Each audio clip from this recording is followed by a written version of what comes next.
tema entonces que queremos cubrir es el tema de la existencia de Dios. Lo que ha sido llamado teología propia. Nosotros creemos que hay un Dios en tres personas y de ese Dios vamos a hablar. Entonces, cuando hablamos de Dios en sentido general, nos estamos refiriendo al Dios creador, al Dios que se le ha revelado a todo el mundo y al Dios al que muchas veces, entre comillas ahora, no me malentiendan, se quiere referir el musulmán. O sea, el Dios de ellos no es el mismo de nosotros, pero me refiero que cuando ellos se refieren a ese Dios creador, están pensando en ese momento en el Dios creador que nosotros estamos pensando. Pero eso no es lo único que la fe cristiana dice con relación a Dios, y es ahí entonces donde las otras religiones, incluyendo la musulmana, entran en contradicción con la nuestra, porque Dios reveló que Él es Dios Padre, Hijo y Espíritu Santo, y Dios Hijo lo hizo la piedra de tropiezo. En otras palabras, si usted quiere saber si estamos hablando del mismo Dios, comience a hablar de Dios Hijo, y usted se va a dar cuenta inmediatamente quién está hablando del mismo Dios y quién está hablando de otro Dios.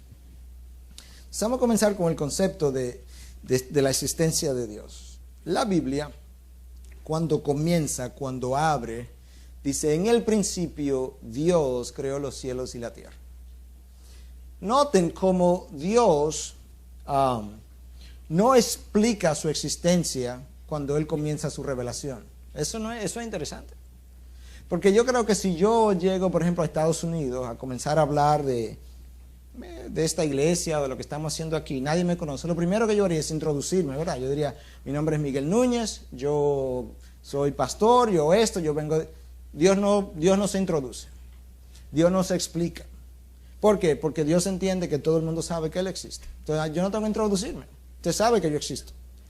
En el principio, que usted sabe que existe, yo creé los cielos y la tierra. Eso es como el libro del Génesis comienza. Y vamos a ver cómo Dios nos ha revelado que todo el mundo sabe que Él existe. En el libro de Romanos, libro de Romanos, capítulo 1,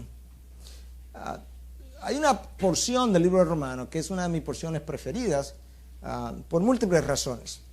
Pero oye lo que dice del 19 al 23. Porque lo que se conoce acerca de Dios es evidente dentro de ellos. Vamos a pararnos ahí. ¿Cómo que es evidente dentro de ellos?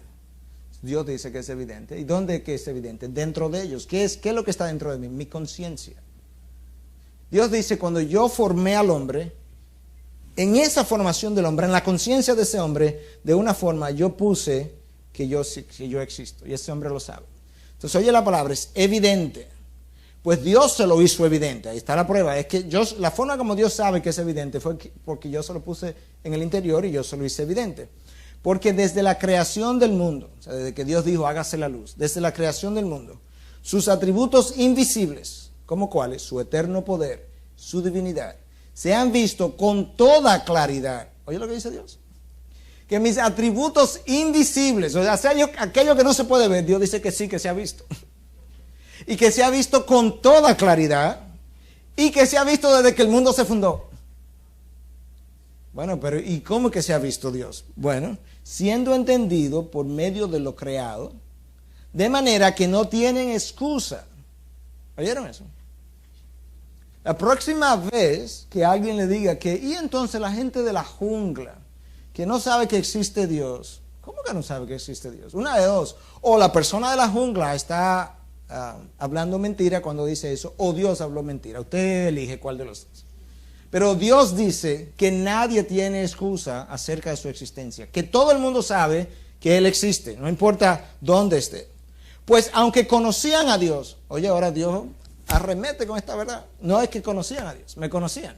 Aunque conocían a Dios, no le honraron como a Dios, ni le dieron gracias, sino que se hicieron vanos en sus razonamientos y su necio corazón fue entenebrecido. Profesando ser sabios, se volvieron necios y cambiaron la gloria del Dios incorruptible por una imagen en forma de hombre corruptible. Lo que Dios dice es: el problema que yo tengo con el que está en la jungla no es que nunca ha oído de Jesucristo, aunque eso vamos a llegar más adelante. El problema primero, hay un problema antes que eso, antes de llegar a Cristo hay un problema, es que conociendo la imagen del Dios creador, antes de llegar a mi hijo, simplemente conociendo quién yo soy, en vez de adorarme como Dios creador, cogieron mi imagen y la cambiaron en imagen corruptible. Que si seguimos leyendo dice como de serpiente, de animales. Y se postraron y adoraron la criatura antes que el creador. Ese es el problema del que está en la jungla. Ese es el problema número uno. Lo de la persona de Cristo, que lo explicaremos más adelante, eso es muy secundario. Ese es el problema primario. Que Él ha cambiado la imagen del Dios creador que Él conoce en su conciencia y la ha cambiado por una imagen de animal, una imagen de cuadrúpedos, de reptiles, como dice el mismo libro de Romanos, capítulo 1. Dios sigue revelando entonces que un trabajo que Él ha hecho a nivel de la conciencia del hombre. Y en Romanos 2, en los versículos 14 y 15, Él dice lo siguiente: porque cuando los gentiles, que no tienen la ley, cumplen por instinto los dictados de la ley, ellos, no teniendo la ley, son una ley para sí mismos, ya que muestran la obra de la ley escrita en sus corazones, su conciencia dando testimonio, y sus pensamientos acusándolos unas veces y otras defendiéndolos. Lo que Dios está diciendo es que cuando Él creó al hombre, le dio una conciencia. Y que en esa conciencia Él le dio cierto discernimiento de lo malo y lo bueno al hombre. Y que cuando ese hombre hace lo malo, su conciencia le acusa. Y que cuando ese hombre hace lo bueno, su conciencia lo defiende. Que hoy en día, cuando el hombre dice, no hay valores absolutos, ese hombre simplemente está negando lo que está escrito en su conciencia. Él lo puede decir, Él lo puede enseñar, Él lo puede practicar. Pero Dios dice, eso simplemente es una negación de lo que yo puse en tu conciencia. Yo revelé mi verdad hasta cierto punto, obviamente, porque hay cosas que para entenderlas teníamos que venir al libro de la Biblia. Pero Él reveló conceptos básicos de lo bueno y lo malo, que es una de las primeras cosas que nosotros leemos en el libro del Génesis después de la caída de Adán. Dice, y el hombre ahora, conociendo la diferencia entre el bien y el mal, después de la caída, Dios dice, ahora el hombre conoce la diferencia entre el bien y el mal. Hay una conciencia en el hombre que le dice cuál es la diferencia entre los dos, y ese hombre no puede argumentar lo contrario. Y en tercer lugar, Salmo 19, del 1 al 4, oye lo que dice: los cielos proclaman la gloria de Dios, y la expansión anuncia la obra de sus manos. Un día transmite el mensaje a otro día, y una noche a la otra noche revela sabiduría. No hay mensaje, en otras palabras, los firmamentos no hablan, no hay mensaje, no hay palabras, no son verbales los firmamentos, no se oye su voz. Sin embargo, oye, mas por toda la tierra salió su voz, y hasta los confines del mundo sus palabras. En ellos puso una tienda para el sol, juicios del Señor son verdaderos, todos ellos son justos. Lo que Dios dice, es verdad que los firmamentos no hablan verbalmente como nosotros hablamos, pero los firmamentos dicen tanto que hay un mensaje que ellos transmiten todos los días, y en ese sentido se oye su voz. Yo puedo creer eso o no creerlo, pero Dios lo ha dicho. Y entonces, por eso es que Dios dice que lo que de Él no se ve puede ser deducido de lo que sí se ve. Alguien pudiera decir, bueno, pero ¿cómo es eso? Yo lo voy a ilustrar con un ejemplo de la misma ciencia. La ciencia ha llegado a la conclusión de que existen en el átomo unas partículas que ellos llaman neutrinos. Y eso se descubrió hace unos años atrás.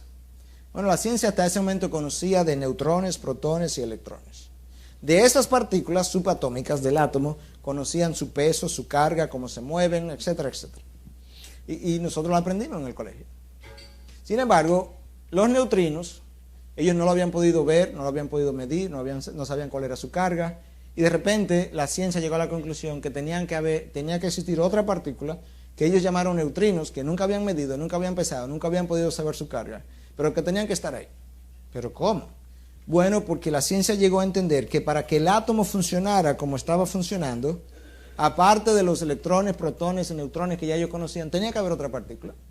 Y eventualmente la encontraron. Dedujeron lo que no se veía, lo que no se medía, a partir de lo que sí se veía y se medía. Eso es exactamente lo que Dios ha dicho. Que el que no se ve puede ser deducido de lo que sí se ve. Y la ciencia nos ha dado un ejemplo muy bueno de cómo eso puede ocurrir. Es como que usted esté afuera de esta habitación esta noche, a las 10 de la noche, esto está oscuro, Y de repente usted ve por la ventana y usted de repente ve que esto está iluminado.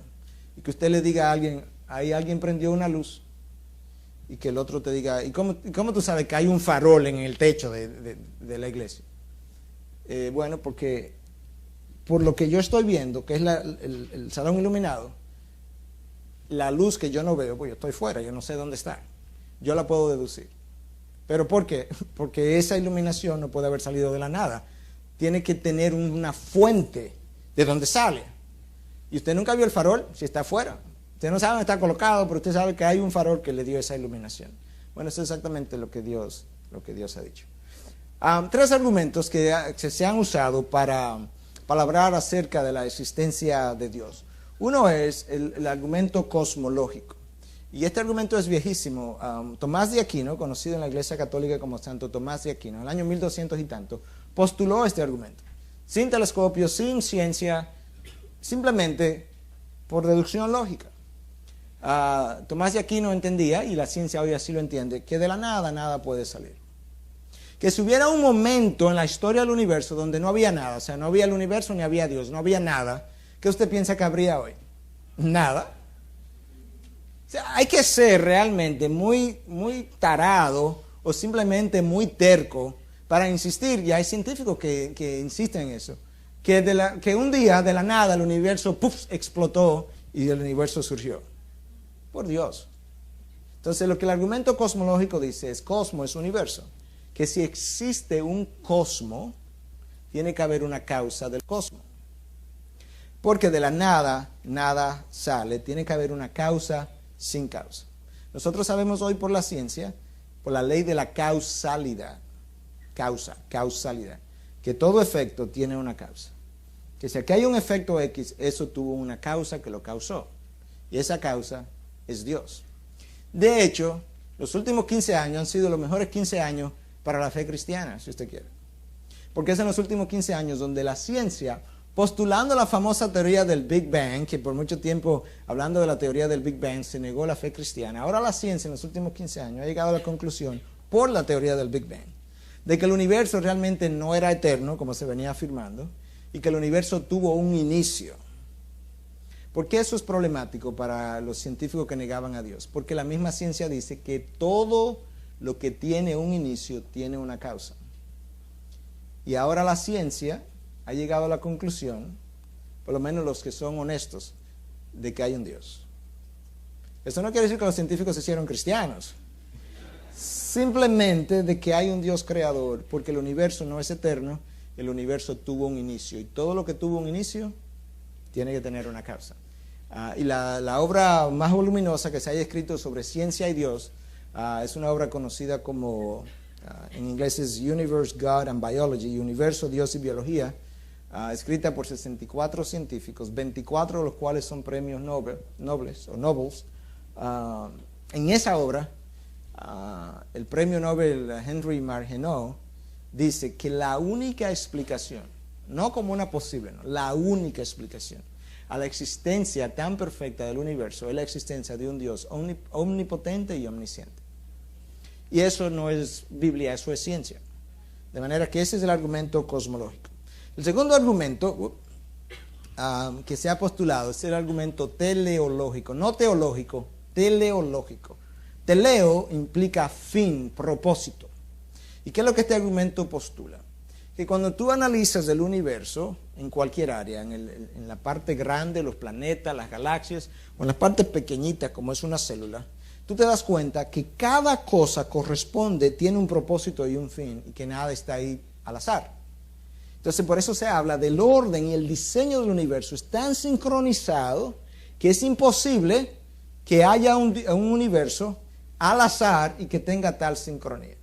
Por ejemplo, para ilustrar algunos lo que estamos diciendo, y algunos de ustedes han oído estas ilustraciones anteriormente, pero como esta hay cientos, pero algunas que podemos recordar fácilmente. La luna está ahí, pero la luna Dios no la puso ahí para que los novios pudieran enamorarse bajo la luz de la luna. Es bonita cuando está ahí, es verdad que, bueno, los que pueden enamorarse todavía pues pueden enamorarse bajo la luz de la luna. Pero la luna está ahí porque tiene un propósito. Es la luna, la atracción de la luna sobre el planeta Tierra que hace que el planeta Tierra se incline 23 grados. De manera que la Tierra no está así, sino que está inclinada. Y eso es lo que permite que tengamos 4 estaciones en el año: primavera, verano, otoño e invierno. Aunque aquí es primavera, verano, otoño e infierno, pero son 4. Entonces, esas 4 estaciones mantienen más o menos un clima balanceado.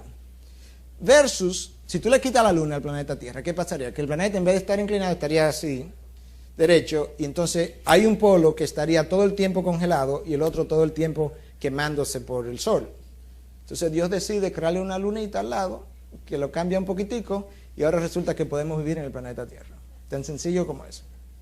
El mar, para lo que le gusta el mar y la pesca, es muy bonito, pero el mar no está ahí para que podamos pescar y podamos, lo que le gusta el surfing y todo eso, aunque lo pueden hacer, no hay nada de malo con eso. Pero el mar tiene una profundidad averaje de 3.2 kilómetros. Si tú lo haces un poquito más profundo, no podríamos vivir porque la cantidad de CO2 sería inmensa. Si tú lo haces un poquito menos profundo, tampoco podríamos vivir porque sería muy frío. ¿Cómo así? Porque durante el día lo que el mar hace es acumular todo el calor del sol que recibe durante el día, y en la noche es liberar todo ese calor para mantener la temperatura de la Tierra equilibrada. Al azar, háganse los planetas y resulta que el mar quedó de esa profundidad exactamente igualita para crear eso. Por Dios, hay que ser bien terco para... Esos son 2 de cientos de ejemplos. La luna está ahí para producir las mareas. ¿Y por qué las mareas son importantes? Bueno, sin las mareas, todos los desperdicios que se acumulan en las costas todos los días producirían un olor que nadie pudiera vivir alrededor de las playas. Cuando las mareas vienen y suben, cuando bajan, se llevan todo ese desastre para adentro, y los animales y las algas y demás destruyen toda esa comida, por así decirlo, que han recogido durante la noche. Al azar. Tenemos 9 planetas en el sistema solar. Bueno, ahora recientemente descubrieron un 10º. Increíble, el sistema solar es así de chiquitico comparado con el resto. Y ahora, después de mucha ciencia, se nos había quedado un planeta afuera. Descubrieron un 10º planeta.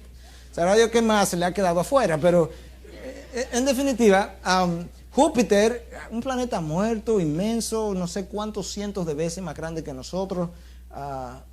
¿Y para qué Dios creó algo tan estúpido, por así decirlo? Pero si Júpiter no estuviera ahí, ninguno de nosotros estuviera aquí esta mañana. Porque Júpiter, precisamente por ser un planeta tan grande, tiene una fuerza de atracción tan grande, que siendo meteoritos que venían en dirección nuestra, los arrastra a todos, o los atrae y los filtra. Y se estrellan contra Júpiter. ¿Al azar? Entonces eso es el argumento teleológico. Pero yo mencioné 3 o 4 que tienen que ver con el universo. Hermanos, si nos vamos al cuerpo humano, podemos citar... ¿cuántos no pudiéramos nosotros citar? Propósito, fin. Entonces, eso no puede haber ocurrido al azar. Y finalmente, el tercer argumento es el argumento moral. ¿Qué es lo que el argumento moral dice? Que nosotros tenemos en la conciencia algo que nos dice a nosotros lo que está bien y lo que está mal. Por ejemplo, si usted va a China, a Alaska, República Dominicana, la India, todo el mundo entiende que la violación de un niño está mal. Todo el mundo entiende que a mi esposa no la puede coger otro hombre y llevársela. Todo el mundo entiende que quitarle la vida a alguien es incorrecto. Si nosotros no salimos de Dios, sino que fue de la materia, esa materia pensante, esa tierra que está ahí. Nosotros que evolucionamos de una tierra no pensante, ¿cómo tenemos nosotros valores morales? Porque la tierra de donde yo salí no tiene valores morales. ¿Quién me lo dio? ¿Se entiende? Si yo tengo valores morales por el cual puedo discernir lo bueno y lo malo, eso implica que alguien tiene que habérmelo dado. La fuente de donde yo salí tiene que habérmelo dado. Y la tierra no tiene valores morales para dármelo. Entonces yo salí de Dios. La existencia de valores morales en el interior del ser humano implica que tiene que haber o que existir un dador de la ley moral, y ese dador es Dios. Entonces, eso es lo que se conoce como el argumento moral, que tiene mucha fuerza y que no han podido destruirlo todavía. Con relación a Dios, entonces, hay varias cosas que queremos mencionar de lo que Él ha revelado en su palabra y en la revelación de sus atributos. Hay algo que yo creo que ha creado muchos problemas en las enseñanzas, en las prédicas, en el vivir diario, es el no conocer las implicaciones de los atributos de Dios. Y para comenzar, la palabra nos revela que Dios es autoexistente y autosuficiente. Yo necesito de Dios para vivir, para respirar. De hecho, el libro de Hechos dice que en Él nos movemos, vivimos y existimos. Si a Dios lo pudieran apagar, inmediatamente Dios se apagara. Claro, eso no puede ocurrir. Nosotros nos moriríamos todos. Porque yo no tengo en mí mismo la potestad de vivir por mí mismo. Eso es algo que solamente Dios lo tiene. Es como que si usted apagara la CDE, todos estos bombillos se apagaran. Porque estos bombillos no tienen en sí mismos la capacidad de estar encendidos. Entonces esa es la idea. Oye, como Cristo lo dice, así como el Padre tiene vida en sí mismo, así también le dio al Hijo el tener vida en sí mismo. Pero nosotros no. Cuando Dios se revela a Moisés, le dice, yo soy el que soy. ¿Qué es lo que le está diciendo? Yo no necesito de nadie. Yo soy. Un buen dominicano, cuando alguien dice, no, es que yo mismo soy. ¿Qué es lo que él está tratando de decir? Yo soy, yo defino las cosas. Bueno, Dios reveló que Él es autoexistente y autosuficiente. Dios, hermanos, no me necesita. Dios no me necesita para salvar al mundo. Dios me está usando y a ustedes también para salvar al mundo, pero Él no me necesita. De hecho, Dios pudiera hacer un mejor trabajo que nosotros. Nosotros lo único que hacemos muchas veces es hacerle el trabajo más difícil a Dios. Entonces, cuando queremos predicar para motivar para la evangelización y decimos, hermano, es que Dios nos necesita, eso pudiera ser una buena motivación, pero una mala teología. Y esa mala teología encuentra su resultado al otro día en la mañana cuando yo voy a vivir. Dios no me necesita. Ahora es un privilegio que Dios quiera usarme. Pero Dios no me necesita. Dios pudiera imprimir la Biblia en el firmamento y para hacerla volar todos los días por la jungla, por todas las ciudades, bajarla, subirla, ponerle letras rojas, las palabras que Él quiera poner letras rojas. Dios tiene esa potestad. No tiene necesidad de nadie, no depende de nadie. Dios no necesita ser adorado, hermano. La adoración es para Dios, pero no porque Él necesita ser adorado. Cuando Dios no había creado el mundo, Dios estaba tan contento como ahora que tiene el mundo creado. Esa verdad nosotros nos hace como, ¿saben por qué? Porque como que, ¿y entonces? Porque nos gustaría humanizar a Dios. Si hay algo que yo creo que la mayoría de la gente, o quizá todos los que estamos aquí entendemos, que Dios es perfecto. ¿Usted conoce a la perfección necesitar algo? No. Dios quiere ser adorado, pero en definitiva los únicos beneficiarios de la adoración somos nosotros. Dios no se beneficia cuando lo adoramos. Si Dios se beneficiara cuando adoráramos, necesitara de eso, nosotros pudiéramos manipular a Dios muy fácilmente. Pudiéramos decir, pues no te adoro. Y esta iglesia mañana, tú no has dado tal cosa, pues no te adoramos. Y Dios, wow, qué dolor increíble, mira lo que me han hecho. Esta gente, por favor adórenme que lo necesito. No. Yo ese Dios no lo quiero. Mejor yo me salgo y busco otra religión. Pero no, Dios es perfecto, Dios está contento en sí mismo. La única razón por la que Dios es creado es porque ha creado que Dios es amor y cuando tú amas, tú compartes lo que tú eres, ¿verdad? Lo que tú tienes. Entonces Dios ha querido compartir sus excelencias con nosotros y por amor nos ha creado para compartir eso. Pero no porque Él nos necesite a nosotros. Dios no cambia. Eso es importante en el mundo de hoy. Dios no cambia su mente, hermanos. Dios ha revelado claramente que Él no cambia. Primera de Samuel 15:29, también la gloria de Israel Jehová no mentirá ni cambiará su propósito, porque Él no es hombre para que cambie de propósito.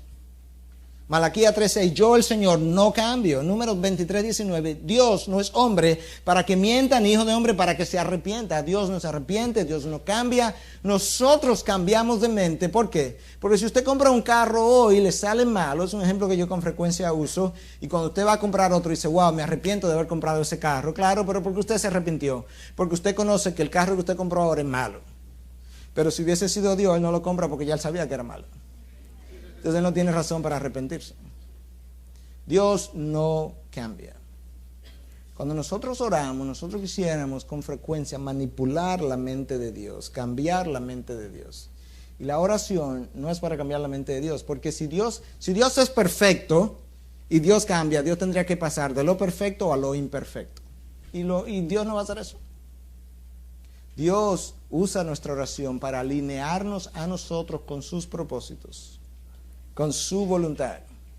Por eso es que con frecuencia en la palabra de Dios encontramos que se haga su voluntad. Jesucristo orando, Señor, si es posible, haz que pase esta copa de mí, pero yo sé que tú no cambias, que se haga tu voluntad y no la mía. En otras palabras, Señor, si dentro de tus propósitos está el que esto no sea, pues dame eso. Pero al fin de cuentas yo sé que tendrá que ser tu voluntad. Cuando usted vive de esa forma, hermano, usted vivirá mucho más tranquilo, usted vivirá menos irritado, usted comprenderá más los propósitos de Dios. Dios es omnisciente. Dios conoce todo. Cuando yo nací, cuando ustedes nacieron, Dios sabía que hoy, 8 de octubre, a esta hora, en este lugar, usted y yo íbamos a estar viéndonos la cara. Dios no ha conocido, Dios no puede aprender nada. Frustrante eso. No, eso es buenísimo, porque cuando tú tienes un ser que es su padre y que Él lo conoce todo, nunca va a aprender nada porque Él se lo sabe todo desde el principio. Si yo le pregunto a uno de ustedes ¿qué tú vas a cenar mañana en la noche? Usted no va a saber. Si usted le pregunta a Dios, Él va a saber que usted va a cenar mañana en la noche. Dios conoce todo instantáneamente y simultáneamente. Tú conoces mi sentarme y mi levantarme antes de que haya palabra en mi boca, tú ya la sabes toda. O sea, antes de que mi boca abra, ya tú lo sabes. Dios sabía exactamente, Dios podía en el cielo haber hecho un CD con todo lo que yo iba a predicar hoy, con todas mis palabras, exacto, cuándo yo me iba a parar, cuándo iban a hacer los recesos. ¿Cómo Él hace eso? Yo no tengo idea. Quizás lo entendamos cuando lleguemos en la gloria. Lo que yo sí sé que la palabra revela que Dios conoce todo desde el principio. Conoce el fin desde el principio. Y que antes de que la palabra salga de mi boca ya Él la conoce. Dios es omnipresente. ¿A dónde me iré de tu espíritu? ¿O a dónde me iré de tu presencia? Una de las cosas, yo he enseñado este curso varias veces, y una de las cosas que siempre ocurre cuando comenzamos a entrar en estos principios, en los últimos dos sobre todo, es que hay menos amén y hay más silencio. Es como que, ¿cómo? Esa es la realidad, hermano. Está en la palabra, está revelado. Yo simplemente, fíjense que cada atributo de esto está acompañado de un versículo bíblico. Lo único que yo estoy tratando de hacer es poner lo que ya Él ha revelado. Dios es omnipotente, Lucas 1:37, porque ninguna cosa será imposible para Dios. Ninguna cosa es imposible para Dios. Eso no es lo mismo que Dios va a sanar a todo el mundo. Eso no es lo mismo que Dios, que yo puedo proclamar lo que yo quiera y Dios me lo va a dar. No, eso no es lo mismo. Lo que la palabra dice es que Él tiene el poder. Que me lo dé o no me lo dé, me sane o no me sane, ya tiene que ver con sus propósitos. Esas dos cosas son muy diferentes. Y a veces nosotros, en nuestras vidas, en nuestras oraciones, queremos apelar a su omnipotencia, pensando que por su omnipotencia esto va a ocurrir. Y la palabra no está diciendo eso. La palabra está diciendo que Él lo puede hacer, no que Él lo va a hacer. Dios nunca ha aprendido nada porque siempre lo ha sabido todo, ya de eso hablamos. Todo cuanto tú haces está bajo su escrutinio porque Él es omnisciente. ¿Por qué eso es importante? Porque cuando esta noche, si alguien quiere pararse delante de su televisión a ver ciertas películas que no debiera estar viendo, debe recordar que Dios está viendo eso que está pasando frente a tus ojos contigo. Que Él no está ajeno a lo que está ocurriendo. El hecho de que nada es imposible para Dios no implica que Dios hará todo cuanto yo haga. Ya hablamos de eso. Dios es santo. Si hay un concepto que la iglesia hoy en día ha puesto por el suelo, es el concepto de la santidad de Dios. Hemos hablado que Cristo es nuestro hermano, y yo no digo que no es nuestro hermano, pero no es simplemente nuestro hermano. Y nosotros tenemos entonces prácticas, adoraciones que violan radicalmente el concepto de la santidad de Dios. Santo implica apartado, diferente. No hay nada ordinario con relación a Dios. Todo es extraordinario. No podemos nunca confundir lo extraordinario de Dios con lo ordinario del hombre. Y muchas veces nuestras prácticas, nuestras vivencias confunden continuamente la santidad, lo extraordinario, la pureza, la majestad de Dios con lo ordinario del mundo. Y Dios se quejó de eso en el Antiguo Testamento. Habló incluso de que habían sacerdotes que no lo habían tratado en santidad y que eso no se iban a acercar a Él. Pero que aquellos que sí lo habían tratado en santidad, esos se acercarían a mis cosas santísimas. Y a los otros les dice, si ustedes estarán en el templo, ustedes abrirán las puertas, ustedes le ministrarán al pueblo, pero a mí no. Perdón, hermanos, no podemos perder de vista nunca la santidad de Dios. Y eso tiene que ser reflejado en todo cuanto hacemos, nuestra vestimenta, nuestra forma de hablar en si comenzamos, cómo comenzamos los cultos, si lo comenzamos a tiempo, si no lo comenzamos a tiempo. Dios es un Dios de excelencia. Y Él espera que sus hijos representen su excelencia. ¿Llamados a qué? ¿Qué es lo que dice Pedro? A proclamar ¿qué cosa? Las virtudes de aquel que nos llamó de las tinieblas a su luz. Entonces Dios espera que nosotros seamos los espejos de lo que Él es. Eso pone en nosotros una enorme responsabilidad. Dios demanda santidad en cada aspecto de mi vida. Eso implica que Dios odia el pecado. El pecado que yo practico, Dios lo odia, lo detesta, no quiere saber de él, porque viola su santidad. Y eso implica que nosotros debemos separar lo ordinario y lo extraordinario. Ya hablamos de eso. Dios es soberano. Este es un concepto también vital. Dios tiene el derecho y tiene el poder de hacer cuanto Él quiera, y nadie tiene el derecho de cuestionarlo. Job, un hombre justo, yo creo que ni tú ni yo tenemos la fe de Job por la forma en que está descrita su vida. A Job se le ocurrió cuestionar a Dios. A Job se le ocurrió, y si había un hombre que podía hacerlo entre comillas, comparado con nosotros, sería Job. Y él se le ocurrió cuestionar a Dios por una serie de cosas que Job estaba pasando, y eran difíciles las situaciones de Job. Y Dios lo deja, Dios le da, muy buen dominicano, gabela, que se vaya adelante. Y Job cuestiona a Dios, y tú esto, no, que yo sé, que yo tengo, Job, el problema de Job, porque él defendía su integridad. Yo necesito una entrevista con Dios para probar que mi integridad, y Dios lo deja. Finalmente Dios como que se cansa de Job y dice, ok Job, márrate los pantalones, vamos a hablar. Y Dios le hace 63 preguntas a Job, una detrás de la otra. Y nunca le contesta la pregunta de Job. Job, ¿quién eres tú para cuestionar? ¿Sabes lo que Dios le dice? Ok Job, aquí van las preguntas, 63. Cuando tú tengas la respuesta, entonces hablamos. Cuando tú sepas las respuestas a esas preguntas, tú tendrás el derecho para cuestionarme, de manera que... Y Job aprende la lección y me arrepiento en polvo y ceniza. Yo antes había oído de ti, pero ahora es que yo realmente te he visto. Job, finalmente entendiste. Dios es justo.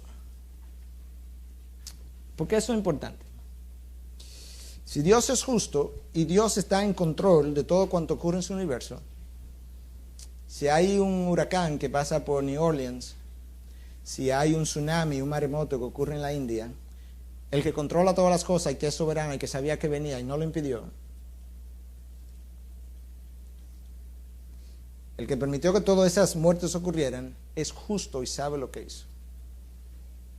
Cuando Dios le dice a Josué, entra a ese lugar y acábame con todo lo que está ahí, no me dejes nada vivo, no me dejes ni siquiera los animales vivos, ni los niños ni siquiera, Dios es justo y nosotros no tenemos derecho para cuestionarlo. ¿No lo entendemos? No, Dios nunca ha pedido que lo entiendan, Dios ha pedido que le crean, que confíen en Él.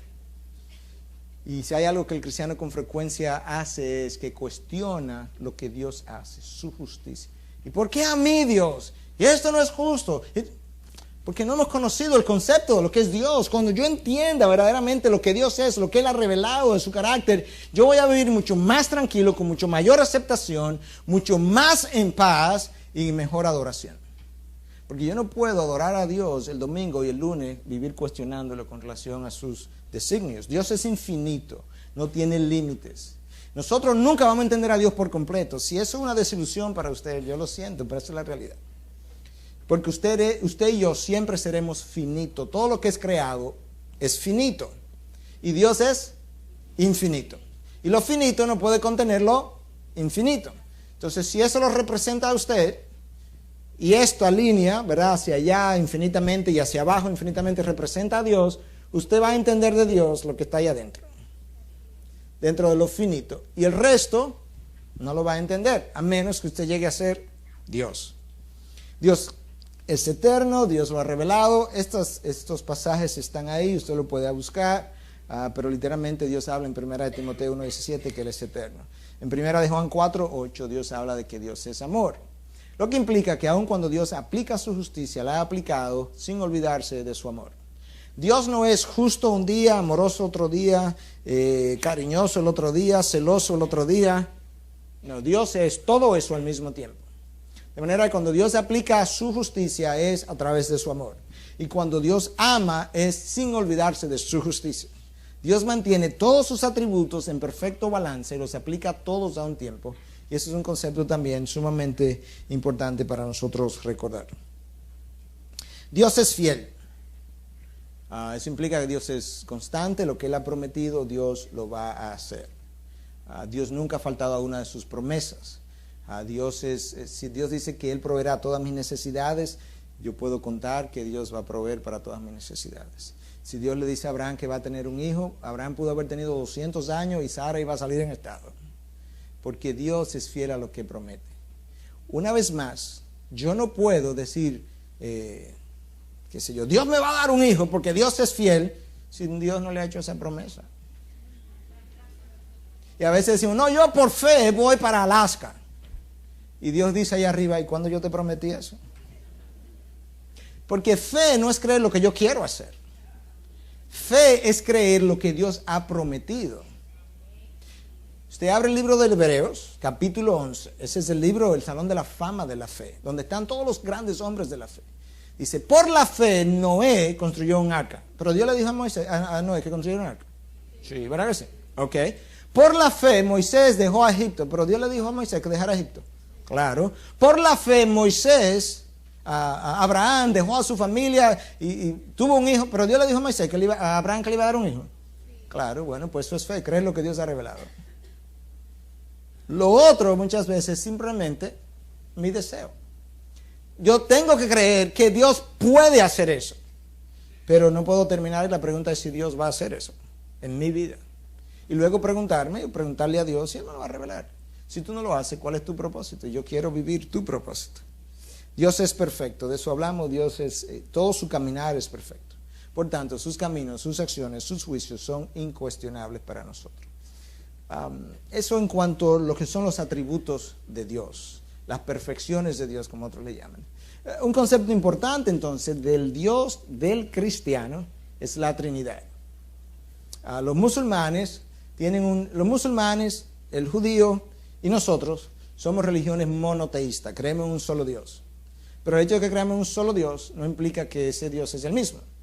Porque el judío no cree en la Trinidad, ni lo cree el musulmán, entre múltiples otras diferencias. La Trinidad dice básicamente que Dios es uno, pero que tiene tres personas. Deuteronomio 6:4 es un versículo capital para el pueblo judío, es lo que llaman el Shema. Escucha, oh Israel, Dios el Señor es uno, o el Señor uno es. Que Israel entendiera que hay un solo Dios, que no son como los pueblos politeístas, o no eran como los pueblos politeístas, que tenían múltiples dioses. Sin embargo, Dios ha revelado que dentro de esa sola unidad hay más de una persona, y lo ha revelado desde el Génesis, como lo vamos a ver rápidamente. En Mateo 28:19, Él dice, id pues y haced discípulos de todas las naciones, bautizándolo en el nombre del Padre, del Hijo y del Espíritu Santo. Dios revela tres personas claramente, hasta el punto que hasta lo que vamos a bautizar tenemos que bautizarlo en nombre de los tres. Ninguno es superior al otro, aunque han actuado subordinadamente de forma diferente. Cristo cuando vino se sometió, se subordinó al Padre, pero no tenía nada, no le faltaba nada que el Padre no tuviera, que el Padre tuviera. Y el Espíritu Santo está subordinado hoy en día al Hijo y a Dios, pero al Espíritu Santo no le falta nada que el Hijo y el Padre tengan. Y esos conceptos son importantes. Dios Padre está revelado en el Antiguo Testamento y en el Nuevo Testamento. Dios Hijo estaba revelado en el Antiguo también porque se le predijo que venía el Mesías, pero no estaba claro o tan claro como nosotros tenemos en el Nuevo Testamento, pero está revelado. En el principio era el Verbo, y el Verbo era con Dios, y el Verbo era Dios. Y Dios, Espíritu Santo, o sea, el Espíritu Santo es Dios también. Habla Hebreos 9:14 del Espíritu eterno, y si es eterno tiene que ser Dios, pero hay otras razones que la veremos más adelante. La Trinidad nadie la ha podido entender. Tertuliano, uno de los padres de la iglesia, dice, si tú tratas de entenderla, perderá la cabeza. Si tú tratas de negarla, perderá tu alma. Tú escoges cuál de las tú quieres perder. Yo no quisiera perder ni una ni la otra. Entonces, hay una historia de Agustín, que los que son miembros de esta iglesia ya me han oído mencionarla, pero otros que no son de nuestra comunidad no la han oído, y por eso la mencioné. Agustín, un gran cerebro, estaba cuestionando la Trinidad y tratando de entenderla, y él tuvo un sueño, aunque algunos dicen que fue una visión, no importa, el principio es el mismo, que él va caminando por la playa y él se encuentra con un niño y el niño está echando agua en un hoyito en la playa, agua del mar. Y le dice, mi hijo, ¿qué tú estás tratando de hacer? Y dice, no, estoy tratando de meter todo ese mar aquí en este hoyo. Y Agustín le dice, mi hijo, pero ¿cómo tú pretendes que tú vas a meter toda esa agua, ese mar entero en este hoyo? Y que el niño se voltea y le dice, Agustín, ¿cómo tú pretendes meter el misterio de la Trinidad en esa cabecita? Entonces, el principio es el mismo, es algo mucho más allá de lo que nosotros podemos comprender. Dios reveló desde el principio que Él era una pluralidad. Oye lo que dice Génesis 1:1. Es Él al principio del libro. Tú abres el libro y Dios está diciendo, yo soy más de una persona. ¿Cómo Él lo dijo? En el principio Dios creó los cielos y la tierra. La palabra traducida ahí como Dios es la palabra Elohim en hebreo. Eso es una palabra plural. Sin embargo, el verbo creó, es el verbo bará, está en singular. Ejemplo, nosotros, yo digo, si uso la palabra nosotros, para referirnos a ir a Santiago, yo digo nosotros fuimos a Santiago. Ahora, el sujeto nosotros está en plural y el verbo debe estar en plural, fuimos. Yo no debiera decir nosotros fue a Santiago, ¿verdad que no? Ok, en el hebreo Dios dice Elohim, plural, creó singular los cielos y la tierra. En otras palabras, en mí hay una pluralidad, pero que son Padre, Hijo y Espíritu Santo, como lo entendemos. Pero esa pluralidad, cuando crea, la creó como un solo Dios. Es uno solo. Elohim Bará creó los cielos y la tierra. Él reveló la pluralidad dentro de Él. Eso nos da a nosotros una idea de lo importante que son los conceptos con relación a Dios, porque marcan la diferencia entre una fe y otra. Hoy está muy de moda el creer que el musulmán y las otras religiones, el hindú, le están orando al mismo Dios. De hecho, voy a dejarlo anónimo todavía porque necesito hacer alguna investigación y no me gusta, pero un devocional que es muy común, que se manda hoy en día, hace 3 días que estaba leyendo, acerca de una iglesia muy conocida y autores que conocemos muy bien, y por eso que no los mantengo anónimos, porque necesito hacer la investigación, a ver si fue eso lo que ellos quisieron decir. Pero este devocional habla de un cristiano X, con nombre y todo, nombre y apellido, que lo bueno de este cristiano es que siendo cristiano, él está recibiendo clase en un templo budista. Y que como la iglesia piensa que la verdad está contenida solamente dentro de la iglesia, ¿verdad? Cuando decimos la iglesia no nos referimos a estas cuatro paredes, sino la iglesia de Cristo. Bueno, yo quiero preguntarle si es que él piensa que esas otras religiones realmente son compatibles con la nuestra y que podemos ir, siendo cristianos, a coger clase de budismo en un templo budista y así sucesivamente. Pero eso está muy de moda. Lo habíamos oído dentro de lo que es la fe católica, pero lo estamos oyendo, hermanos, dentro de lo que es la fe evangélica. Hace unos años, en el año 1986, el Papa pasado se reunió con todos los líderes del mundo, 153 líderes religiosos, le dijo, órenles ustedes a sus dioses, a su Dios, que yo le oraré al mío, y se reunió con ellos, como bueno y válido. Y tengo, recientemente adquirí uno de sus libros, donde él dice que aún en el animismo, Juan Pablo II, aún en el animismo es la creencia de que aún las piedras tienen un alma, de que Dios ha revelado su Espíritu Santo aún en el animismo. Pero eso lo estamos viendo dentro de que es la corriente evangélica ahora. Entonces estamos en un momento bien difícil. Y cuando los fundamentos son destruidos, ¿qué debe hacer el justo? Y el justo lo que necesita es volver a abrazar la palabra de Dios y poder plantarse en la palabra de Dios. No es Cristo más esta otra doctrina, Cristo más esta otra revelación, Cristo más este otro libro, es Cristo. Pero tampoco es Cristo menos. Cristo no es Dios, Cristo no es esto, no, es Cristo, solamente Cristo. Y su palabra, ahí está su revelación.